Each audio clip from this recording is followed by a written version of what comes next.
3000 টাকায় হচ্ছে ড্রোনগুলো কিনতে পাওয়া যায়, কিন্তু এটা ওইরকম মোটেও কোনো ড্রোন না। এটা হচ্ছে একটি প্রফেশনাল ড্রোন। সামনের দিকে একটি 4K ক্যামেরা দেওয়া আছে এবং ড্রোনের সাইজটা খুবই ছোট।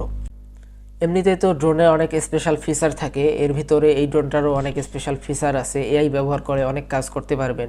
তাছাড়া হচ্ছে রিমোট ছাড়াও এই ড্রোনটা আপনারা উড়াতে পারবেন। শুধু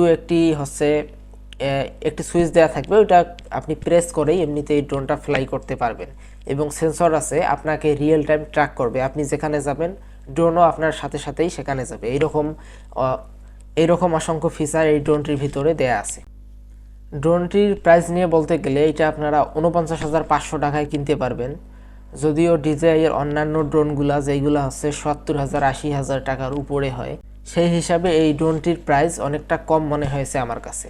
আর ড্রোনটা মিনি হলেও এটা অত্যন্ত পাওয়ারফুল একটি ড্রোন। যদি আপনারা কম বাজেটের ভিতরে কোনো প্রফেশনাল ড্রোন কেনার চিন্তা ভাবনা করে থাকেন, তাহলে এই ড্রোনটি আপনাদের জন্য বেস্ট চয়েস হবে আমি মনে করি। ড্রোনটির ব্যাটারি ক্যাপাসিটি হচ্ছে 2600 মিলি অ্যাম্পিয়ারের, যেটা আপনারা ইজিলি 15 থেকে 20 মিনিট ফ্লাই করতে পারবেন। এবং কম্বো প্যাকটা নিলে সাথে আরও কয়টা এক্সট্রা ব্যাটারি পেয়ে যাবেন। ড্রোনটির ক্যামেরার কথা বলতে গেলে অবশ্যই আপনারা এই ড্রোনের ক্যামেরা দিয়ে ফুল এইচডি ভিডিও রেকর্ড করতে পারবেন। সাথে 75 MB পর্যন্ত বিটরেটে ভিডিও রেকর্ড করতে পারবেন। তাছাড়া এছাড়া ড্রোনের ক্যামেরা কোয়ালিটি কেমন হয়, যদি ড্রোন নিয়ে আপনারা রিসার্চ করে থাকেন তাহলে এইটা আপনাদেরকে নতুন করে কিছু বলতে হবে না। ড্রোনের ক্যামেরা মোবাইলের থেকে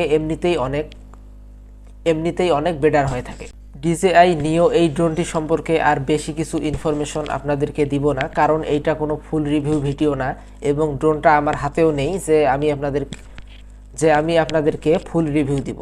তো এই ছিল ছোট্ট একটি ভিডিও DJI Neo ড্রোনটির একটি ওভারভিউ ভিডিও বলতে পারেন। ভিডিওটি কেমন লাগলো অবশ্যই কমেন্ট করে জানাবেন এবং পরবর্তী ভিডিওগুলো সবার আগে পাওয়ার জন্য অবশ্যই চ্যানেলটি সাবস্ক্রাইব করে রাখবেন। আর ভিডিওটি ভালো লাগলে অবশ্যই ভিডিওটিতে লাইক করে দিবেন। তো আজকের মতো এখানেই বিদায় নিচ্ছি। দেখা হচ্ছে পরবর্তী নতুন কোনো ভিডিওতে। ততক্ষণ সকলেই ভালো থাকবেন। ধন্যবাদ।